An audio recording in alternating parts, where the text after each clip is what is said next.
You are listening to the North Carolina Food and Beverage Podcast. Thank you for downloading and subscribing. Coming to you virtually live from high atop the historic Raleigh building in beautiful downtown Raleigh. The NCF&B takes the listener behind the scenes to tell the stories of the people that contribute to the creation of the food and beverage community of North Carolina. And now, swiping right, it's Max Trujillo and Matthew Weiss. Hello, and thank you for listening to the North Carolina Food and Beverage Podcast. I am your co-host, Max Trujillo. And I am your co-host, Matthew Weiss. And today we are taking you behind the scenes of the opening of a restaurant. And these three gentlemen here in studio today are the Mera Brothers. And they are opening a restaurant soon in downtown Raleigh. And here to tell us all about it and take you into the inner workings are Robert to your left. Hello, Robert.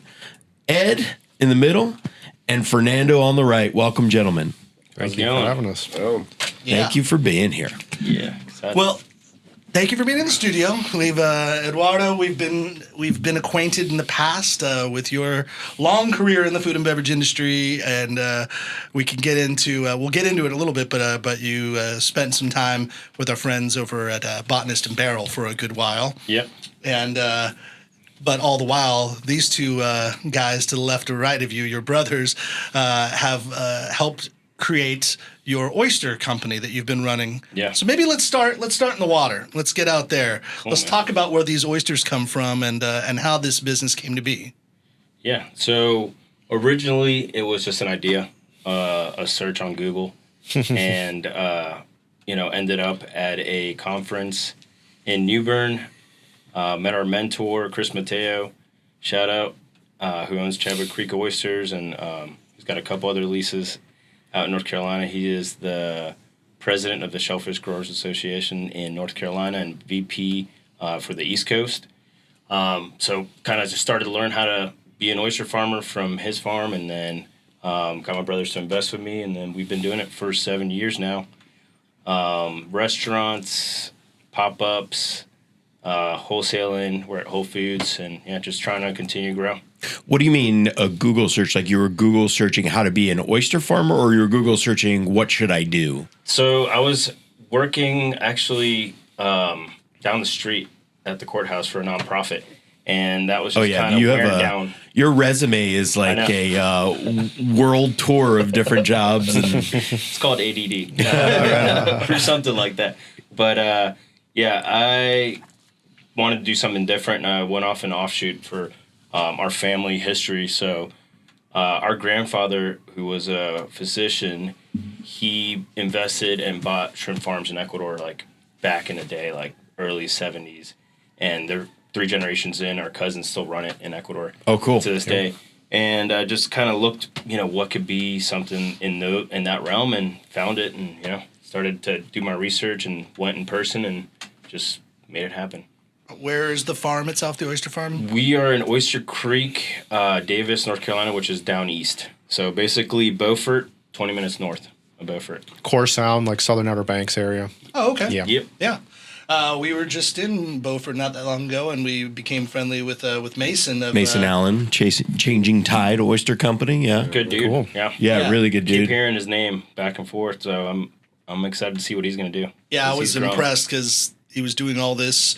It just happened to be that prom was happening at the same weekend that the Beaufort Food and Wine and Food event was happening, and we interviewed him, and he's 18, I think, and I said, shouldn't you be at prom right now? He's like, I've been homeschooled for a long time, and he's like, it's okay, man. I'm actually happier to be here right now, and nice. It was pretty cool. But it's nice to see, definitely interesting and nice to see a young person in the farming game, because that doesn't seem to happen very often.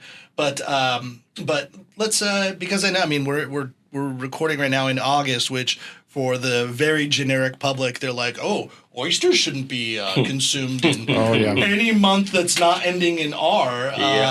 What does that mean? And is that still a relevant thing? I can take that. So, Yeah. so we get that a lot because we do events and people are always coming up and asking us in the summer how we can serve oysters. So the months that end with our thing is only for wild oysters, farmed oysters. They're triploids. They're a sterile oyster. They basically have 3 sets of chromosomes, so they don't reproduce, and that allows them to be meatier and retain less liquid in the summer. Yeah. So there's less chance of them. First of all, the meat quality is just better than a wild oyster in the summer because the wild oyster is producing gametes and using a lot of the energy to do that instead of be like meaty. Yeah. And they retain more water, the wild oyster, so they can have more bacteria in it. So a wild oyster, farmed oyster grows faster, more disease resistant, doesn't reproduce, so it's meatier and not as much of a bacteria called Vibrio basically is one that you have to worry about in oysters.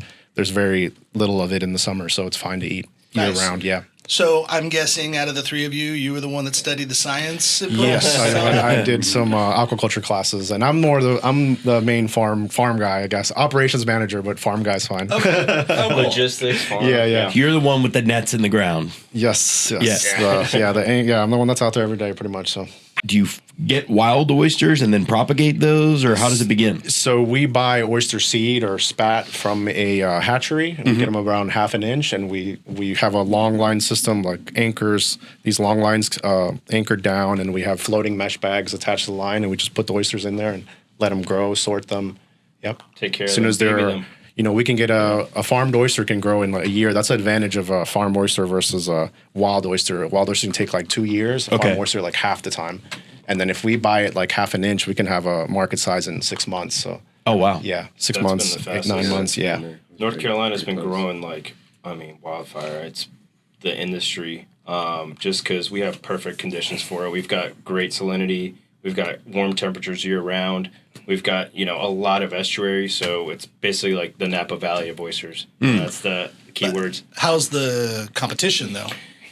I mean, it's gone up a little bit recently. A lot of new farms now, There's I always say there's enough piece of pizza on the pizza pie. So come on, everybody, gets their own piece of pizza. You build out your own, I thought when you said distribution. competition, though, you were saying like compared to other states, right? Like where does North Carolina fall in the upper echelon? I meant the actual farmer to farmer, like who are doing it, but that's a good question too. Yeah. I'm just wondering, with our friend Mason Allen, he's stealing all your oysters when you're not looking. Nah. No, I'm kidding, but I know for one that oysters are a huge deal to North Carolina, so we've got to be up there. So yeah, to Matt's question, where does North Carolina sit in that competition? So typically oysters in general, Northeast especially, have been, one of those kind of, I don't want to call it like Mecca or whatever, but Mainstay. It's been, mainstay. So it's been, Maine, Rhode Island. Those are like the main PEI, I'm Prince Edward Eastern Island. oysters. Yeah, exactly. But North Carolina's coming up there. Virginia has been always Chesapeake Bay area, so they've always had their oysters. And I think North Carolina's trying to emulate them and grow our GDP and just kind of make it something that we can do for potential people in the Outer Banks or just in the coast. And so, just from a very naive perspective, because you always see like West Coast oysters versus East Coast oysters, right? East Coast oysters are big but much more salty and have this crazy salinity, and West Coast oysters are more are smaller but have a sweeter profile, right? In a very general. And from also my naive understanding is that North Carolina somewhat falls in the middle, is a little bit closer to the West Coast than you would find in colder waters further north. Yeah.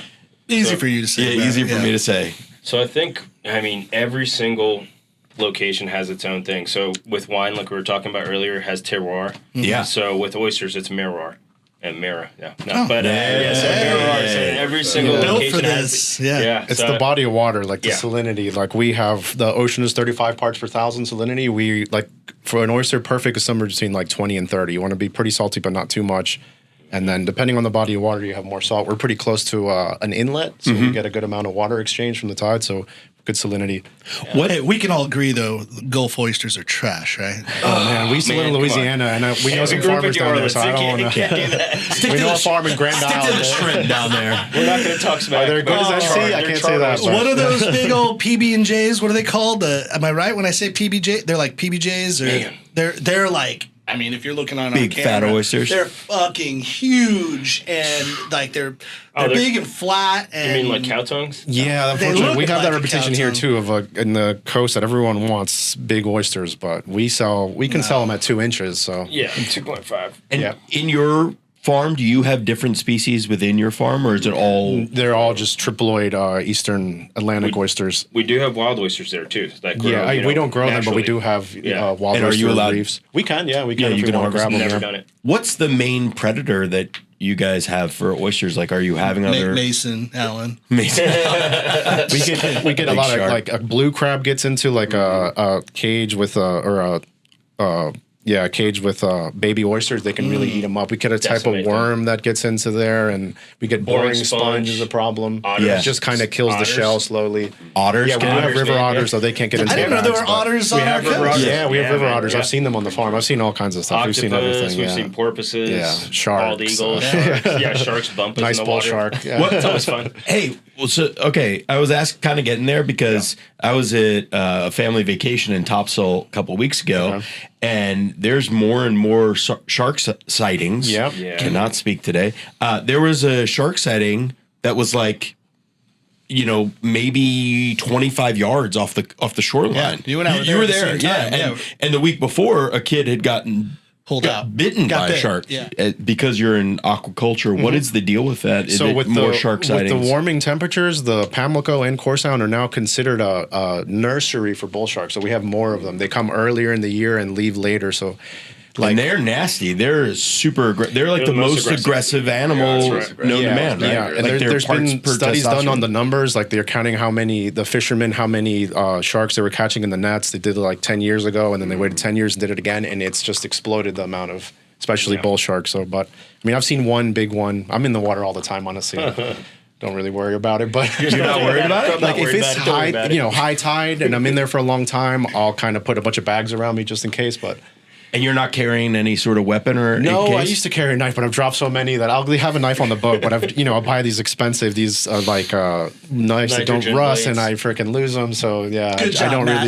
really. Now you're making him paranoid. I don't carry them all the time. Oh, No, you know but- what? I He mean- does it all the time. He's always like, "Hey, are you guys in the water? You guys see any sharks today?" And like, Yeah, he'll "Man, send me. come He'll on, send me dude." like, "There's a white shark came into the core sound and came out," because they follow them, So Yeah. Yeah, he's worried about his brothers, man. I get it. One of my colleagues, she was down in Charleston, South Carolina, and she would be in the water all the time with a bunch of bull sharks, and she just said, "It's like just leave them alone. Yeah. They're not going to do anything to you. Yeah. It's wasp. about it like the water is like a little turbid. Yeah, you're. They might be like, okay, what's in here? Let me check this out. But otherwise, they don't really care. It's like we're in their environment, so we're guests to them. But And I guess if they ate a lot of oysters, they'd be pretty pissed. But they'd maybe be- that's yeah, not they'd their be main. upset. Yeah. That's a problem with white sharks up north, where they're eating, where they're actually eating the seals now, and the fishermen are happy because the seals aren't eating The oysters. fish. Oh, the fish. Yeah. Yeah. The oysters is not as bad. I don't like no. Sharks don't really go for oysters. The smaller sharks do. Be like a little popcorn snack for a shark. Yeah. They have a specialized mouth, the ones that can do oysters, but that's like more. Yeah. He's got his not Shark in the Week facts tropics. down right now. Yeah, it's- Seriously. he loves sharks. No, he's always loved sharks. I can't even my daughters. I don't even know where this came from, but like my whole family is obsessed with Shark Week. I guess everyone is, but like my kids like take it to the next level. And Oh, for yeah? Shark Week, That's awesome. I watched like maybe 12 shark movies during that week. Like we're going back to back on it. I'm like, guys, like what's up? Kind of like we've seen this plot, right? Like we've done what's this happening. before. Right? But if anyone has any, if they want some shark movie recommendations, I can help you with that. There Might are have to get quite a few. But let's do a little transition now, right? Yeah. So we know you brothers have your oyster farm concept, and you're selling business to business, and you're getting your business out there. But Eduardo, you and I, we talked, and you're like, you'd actually reached out to me. This is a little behind, baseball, inside baseball, of which Pete Rose. I've not watched the series yet, but I plan to. I've watched the first 3 episodes, and it's worth it. Yeah? You gotta get Pete in the You Hall endorse of Fame. it? Let's get Pete in the Hall of Fame, man. Let's do it. Yeah, But he's good. anyhow, if you haven't watched it, Pete Rose, whatever. Let's see it. The best part is Pete Rose is like the main thing. He goes, "Well, all my haters are dying," and he's like, Outlive your haters. He's like, "I'm 81. I've outlived almost all the haters," and he's like, "So at this point, all people do is look at stats, and I've got more stats and better stats than any player that's ever lived," and he's right. But anyhow.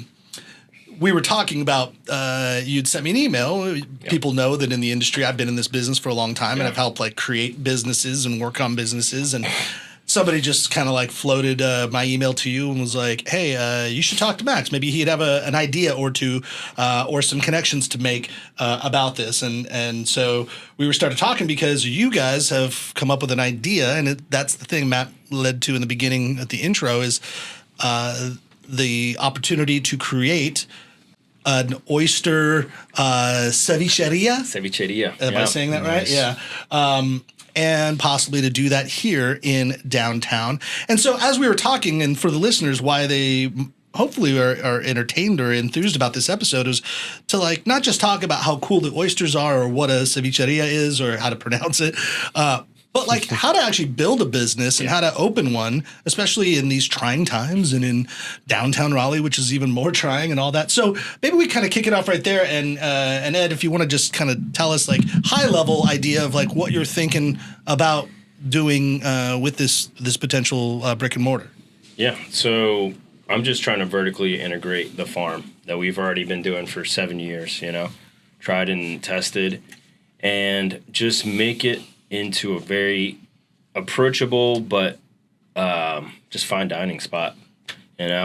Cheap oysters, good drinks, martinis, cocktails, and then ceviche, because we know ceviche. There's Peru, there's Ecuador, South America, there's Mexico, there's places that have ceviche that are just known for it. And I don't think there's anything like that around here. By the way, is Ecuadorian ceviche different than what I would consider Mexican ceviche to be? Yes. It's more similar to Peruvian for sure. It's Very definitely similar. less well known. But then we add ketchup for some reason, to the shrimp ceviche, but it's really good. Delicious. So what's the main connector between? I don't know the difference between Peruvian ceviche and Mexican ceviche. Lime would be. Where you don't cook it, you do it with the lime. Sure, Mexican ceviche is a little different. They put more stuff in it, more vegetables and aguachile, that kind of thing. There's all different kinds. I feel like Peruvian corn has the Peruvian has that ceviche is that corn in it, the Yeah. big fat corns, and more red onion, I think, or more onion than Because to oversimplify, and I'm sure that there's a couple of chefs that are rolling their eyes right now, but Mexican ceviche is effectively just like pico de gallo, Right, exactly. and a fish of some sort, and then lime, and that lime is what cooks everything. Right. Yeah. So, And I also think that Mexican ceviche is a quick cook. yes, it's 30 seconds, or whatever, versus Peruvian or Ecuadorian ceviche. I think you want to cook overnight in the acid You let for it there are You have hours. to let it marinate for a while. Yeah. Okay, so that's a little different, but with that, if you made a cevicheria, meaning a bar that sells different types of ceviche and all the cool things that go along with it, like really cold beer and really delicious cocktails and Crisp wine. Hello. Crisp wine, bubbles, all the good things that we like. Bubbles and brine, right? Yeah, Yeah. bubbles and brine, bubbles and brisket. Yeah, it all comes back together. But so I've been just trying to get this thing off the ground for, I want to say maybe 8-9 months or something, and just kind of putting the business plan together initially. Then started working with Nick from Elm Partners to kind of just look at locations, and he's helped me put this deck together that you got in front of y'all. And then just so get the let's numbers right. Yeah. let's speak to that. This is where I think a lot of people would benefit from hearing these conversations, because Lord knows no one ever wants to talk about this stuff. I mean, maybe on a business podcast they might get into this a little bit more, but you sent me a pitch deck, and let's see, it's only 8 pages long, right? So just kind of putting that in there, and we're not going to get into some of the specifics just because this is IP. This is your own proprietary information. But you've got a nice imagery, you've got your name. You got a table of contents, which is the concept, the experience, a sample menu, an about, like who you are, your financials, and your contact sheet. And really, that's like when you're talking about it, everybody, that's all it is. Like, you're telling people, because you're looking for investors and you're looking for banks and you're looking for the real estate, like you're looking to find a place, and all of those people are going to want to see something. And this is what you provided. And you gave me a very comprehensive and beautiful pitch deck, because you've got some great imagery, and sometimes, even though pictures are just pictures, they do help sell the idea and the concept. So you've got your idea of what this oyster bar would be, and you have a couple of ideas of where you would like it to be, and it looks like you're kind of narrowing it down to be, right here in the downtown area. And then you're looking at like what your menu would be, and we'll get into this stuff too in just a moment. It's just an overview. You talk about like who you are, Eduardo, and then obviously you've got your brothers that are attached to it because of the farm, and then you've got your perspectives. I think you've got you got a 10-year perspective, which I would even say that might be more than you need. 5 might be fine, but that's fine. I mean, actually, that's good. A little enthusiastic there. No, that's all right. But you're looking at what people want to see is they want to see how much it's like what this business is going to do, right? And based on square footage and all that, you look at certain things, and I'm kind of a relic because some of the things have changed over time, and what the business model might be different nowadays or whatever. But the one thing I do know is you have to be profitable. This was a conversation that I had with the gents, or the family, I should say, Sarah and Chris over at Y Hill. I helped them open up originally, and they were doing fine. Like, it was good, and it was good business, and this is 2018, 2019. But then the pandemic changed everything, and when it came back, and they had asked me to come back as a consultant to help out, I wrote 2 words on a piece of paper. I just wrote, be profitable, because we had to exist. There's nothing else that's more important than existing, because if you don't, what's the point? No one can be there. And so we looked at menu, and we looked at the nice part was in this particular instance, we used the pause of the pandemic to be a great reset and retool. And so we could look at what we had done for the last 18 months as being open and say, okay, all these menu items barely sold. They're high profit or high cost items. Done. Get rid of them. And then this one, we streamlined the hell out of it. We streamlined employees, and actually the efficacy of being clean with the with what people wanted for the pandemic. Like, I don't want anyone touching money or touching, whatever. Actually helped streamline the process of what we did, and it made us a better business. And so I think those things are things that we should,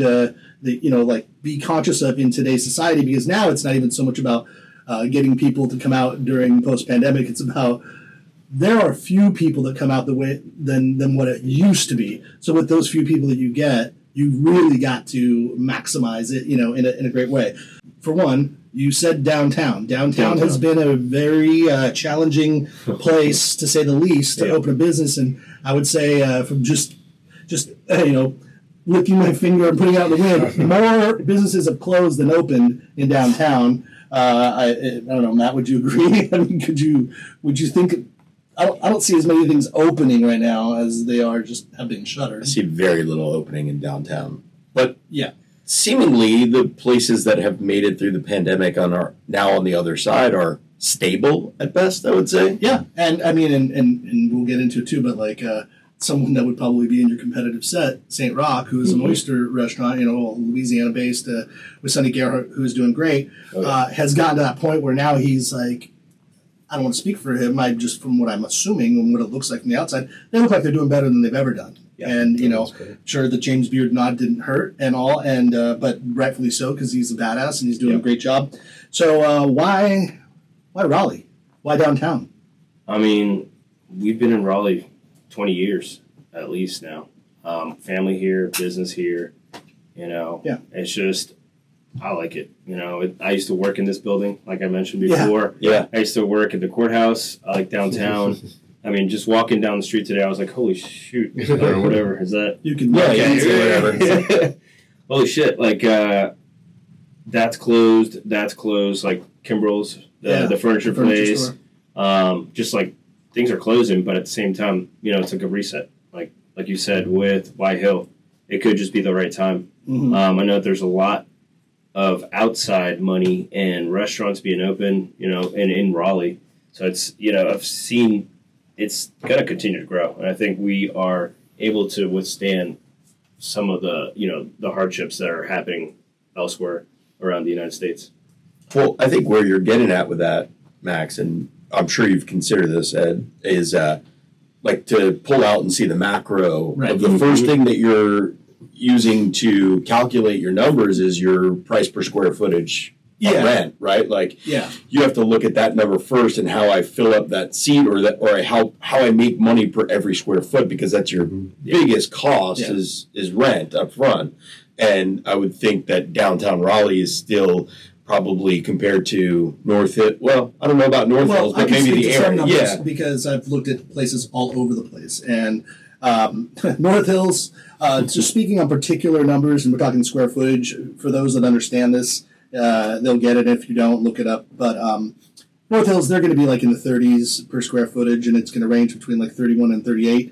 And that's a lot for square footage. And then I know, just because I've actually like been looking into it for some people recently, that in downtown, we're kind of mid-20s. Okay. So if you're taking 10 off, that becomes... Well, that's a good reason then to be in downtown Raleigh. Yep. Yeah, and not all spaces, of course, and these are very broad strokes, but like of the, say, 5 places that I've looked into in this area, they've all been in the mid-20s. So I'm like, oh, it's definitely cheaper here than up in North Hills. And then even I was looking even further north, like in some of the developments that are in the northern Raleigh area, and that blew me away because like the one place I was looking at was 37 square footage. It's what that coaster is right there. It was a concept that I was going to try, which I'm happy to talk about because I'm not doing it anymore. Fuck that shit. Wait, before you get in there, like comparatively, do you happen to know like what is Ironworks or Smoky Hollow or Fenton? Like 39 or like I remember. Like, I haven't seen anything in the 40s yet, but I think everything is kind of up there in the mid to high 30s. So that's all those places are Ironworks and all that, and well, there you go. That answers my initial question of why downtown Raleigh. It seems affordable, and you still do have foot traffic and businesses down here, especially with the government building. So and you're looking at you got to look at top line numbers, right? So exactly, you're looking at like I'll say.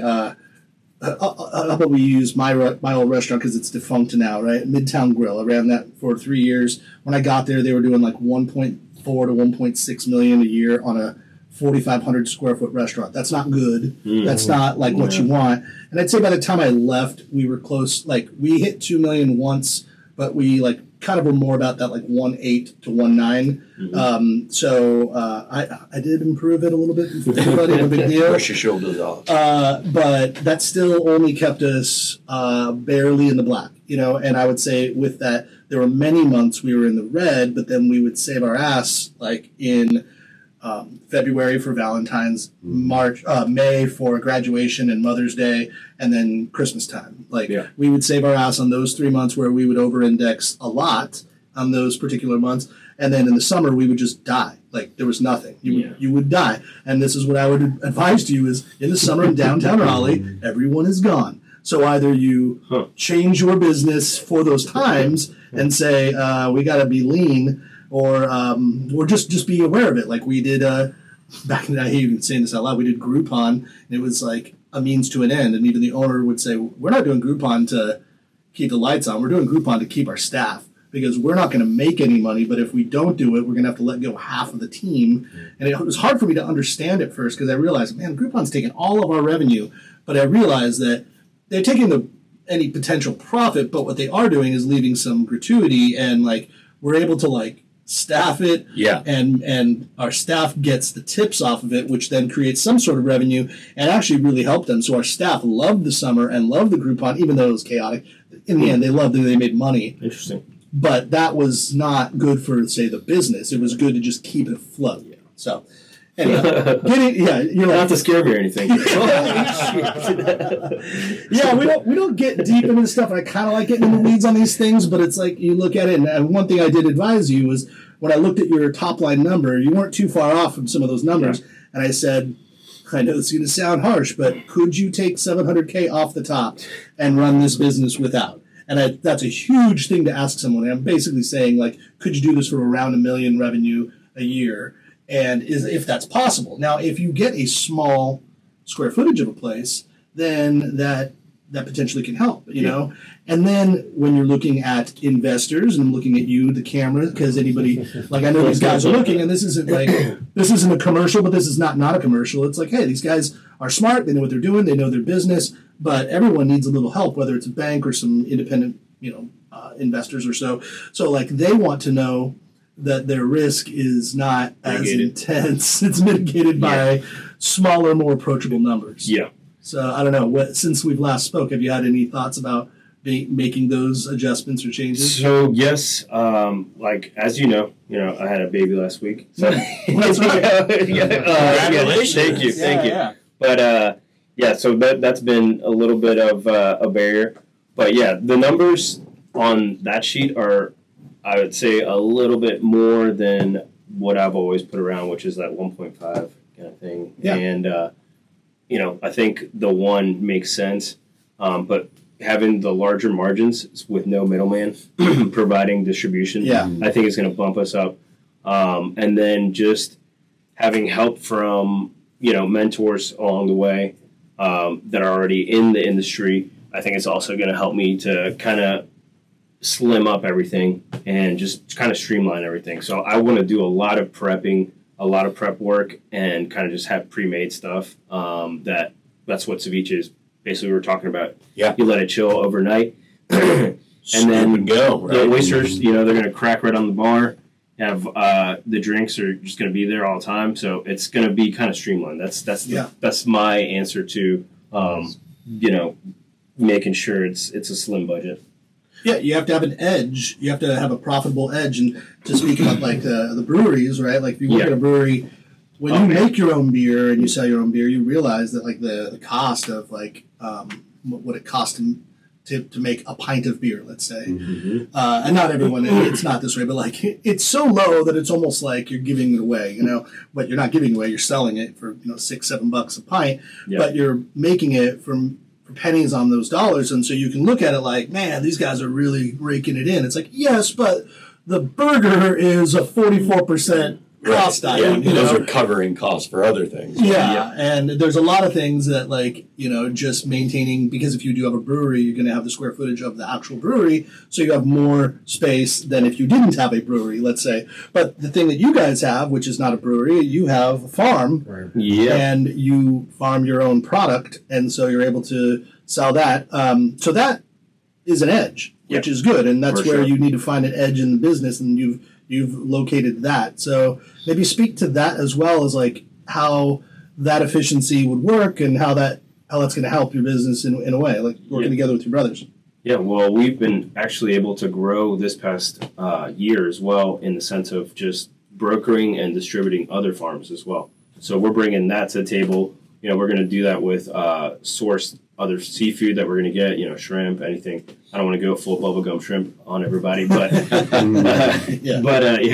we're going to make sure that we can maximize what we're putting out there and kind of keep those numbers low compared to everybody else. I know oysters are, one of those prized foods that everyone is going to pay a little bit more for.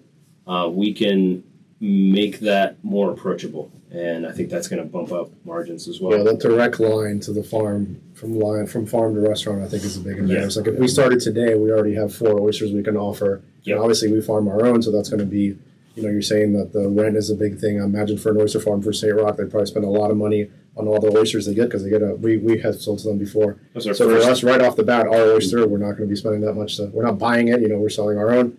And then we can sell from the other farms, and we already know, other farmers we can get from as well. So huge advantage right off the bat. Yeah. Let's get in the nitty gritty then. Like, okay, what would it cost me for oyster ceviche then for a fully out the window? What's my as a customer? And maybe you haven't costed it out yet. I can cost it out. It's just so for ceviche, man. It's going to depend on a lot of things. Yeah, it's going to depend on the seafood, the shrimp. The fish, the mixed or whatever.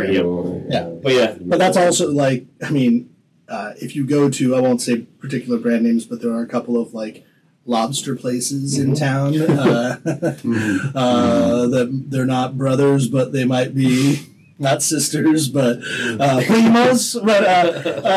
But like the food is delicious, but like the portions are super small and the price is super huge, right? Like Exactly. Like my daughter and I got 2 lobster rolls and like 2 sodas, and I think it was $50. Jeez. Nice. I mean, it was like there's no way. There's It no was like way. a snack. Yeah. Yeah, I mean, lobster's super expensive, but you're not going to go back there anytime soon.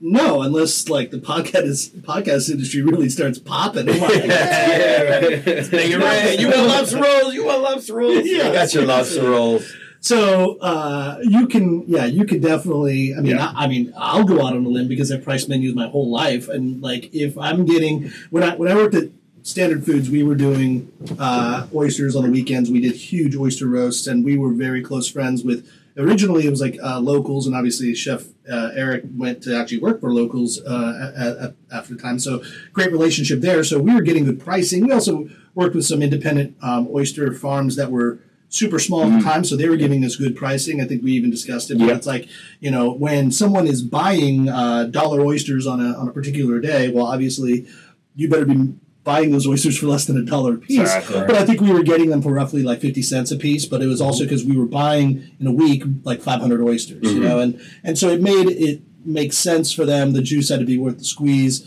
the shell had to be worth the crack to get it. But then also, if you guys, the Mera Brothers, and you're selling your oysters and you yourself are coming out from the water to the triangle, you should probably also not be just selling to your own place, but that trip should also be distributing oysters to like 4 or 5 other restaurants. Oh, yeah. So it makes more sense, and maybe you make the profit, like you as a farmer are making your profit on all the other guys, and you kind of line price it or like almost cost it to your brother's business so that he can survive and you can thrive, and it's a way to just that way we can win-win. offer a very competitive price, especially for our own oysters. Yeah, absolutely. I'm going to speak for the consumer for a sec, because if I'm coming to a place that I know has good ceviche, and I'm going to get a ceviche for lunch or for dinner, for whatever the meal is, and like expect to be somewhat fulfilling, right? Yeah. I would expect to pay somewhere in the realm of $12 to $15. That's it right there. Yeah. You're saying like for like a lunch, or is that including the beverage too? That's not including beverage. Okay, no. just the food. Just the food. Yeah. Yeah. I'd say Like that. a nice I think- portion. That is the nitty gritty. 5 to 6 ounces. 15, I mean, not if I'm getting a beer. If I'm getting a beer, I'll spend another 7 to $10 or a glass of wine, $10, $12. Yeah. Well, and So what I also advise a lot of people to do is this is like the easiest and like the simplest way to do it is look at your competitive set and see what they're charging. That's the easiest way. I mean, to be honest, when I started a coffee shop, all I did is I just looked at all the coffee shops in town, and I'm like, what are people charging for an espresso or for a latte? Because that's what the market's going to bear. And and then you're looking at the success of those restaurants, and you almost don't have to do all the crazy, math. You can just do what they're doing, and then if you find a way, like an edge, like your sourcing can be the thing that makes you more profitable. Well, then your exterior price to your customer base is in the competitive realm, but your profitability is better because of the things you've done, like have your own oysters or so. And so, distribute. distribute, Yeah, so we're bringing them ourselves, Yeah. We got a little reefer van. We take all the way to Hickory right now. Hickory, Charleston. Asheville, Charleston. Charlotte. We've been, trying to get our footprint. Yeah, and then the other thing is like the perception of value, right? So back to the customer. So if I get that, and then let's say it's, I don't know, I'm making this up, but it's a 5 to 6 ounce portion or whatever, and then it's like, oh, now it's $11 for whatever because you're able to mitigate the cost because you're own. You're like, maybe I'll get a second. Because like and or take one to go. And I'll be back because I know that like I'm getting a lot of value for that. So I think that's where you build and the menu regular mix. Like the guy that's doing it better than anyone, and he'll actually be in this studio tomorrow night for a special project that I'm working on with my The Bear Collaborative Gaming podcast. Out soon. I think I'm going to try to release it on September 15th, which is the day of the Emmys, and The Bear, this TV show, has received a ton of nominations. So the companion piece I want to release on that same day. So stay tuned, everyone. I still have to continue recording it, but Ricky Moore is going to be in studio tomorrow night. Nice. And Ricky and I, Ricky probably does seafood better than anyone else that I know. And no disrespect to Sonny, because his stuff is amazing too. I put you all in the same category, but saltbox seafood would be what I would look at to look at how he's doing it, and then kind of emulate some things. And I think that's a smart way to start. Yeah. And by the way, what episode is he watching? Oh yeah. I just did episode 1 with Chef Katie Button, which, if you know Katie Button's history, she really is, as I called her in social media, she is the Western North Carolina bear, because she worked at El Bulli and Noma and all these amazing restaurants, and then now runs her own place. So that was episode 1. Episode 2 is the one I'm going to do with Ricky, which got me on the spot right now. I can't remember the name of the episode, but it's really when they decide to when he's trying to change the culture of the restaurant, and he's trying to take these yahoos that don't want to do anything. He's calling everyone chef, and they're looking at him. They're like, I'm no chef. What are you doing? And he's like, it's the culture, everybody. We got to understand it. And so I really wanted to tie that one to Ricky, because I think if you're going to build a restaurant culture around a person, Ricky Moore is kind of the guy that you might want to start that one with. He knows how to create a vibe, because if you've ever been to Saltbox Seafood, you will see that the employees in that kitchen care about that food as much as he does. There is a vibe that happens at Saltbox that Ricky doesn't have to be there for his intention to exist, and it's not people are only on their toes when chefs walking around. It's no, they care and they give a shit. And so in a way, the parallel too is, as if you know the show, the first episode or the first season's all about just Carmen maintaining the sandwich shop, but making it better. And Ricky Moore came from very high level fine dining restaurants, and then has elected to kind of open a more everyday sandwich shop, if you will, but it's a seafood shop. Yeah. So I like the parallel of him doing that, and he gets it, he knows it. So anyhow, Not to get off, I just love the fact that the Tina character calls him Jeffrey, with because her Latina accent, and he just kind of goes with it and accepts it. Yeah. Well, she at some point ultimately does call him chef, because she called him Jeff as but then she goes back to it in season 2. I just rewatched season 2. So all right, but there was a point where she actually there's a point where she calls him Jeffrey. Oh yeah. So that's disrespect. But it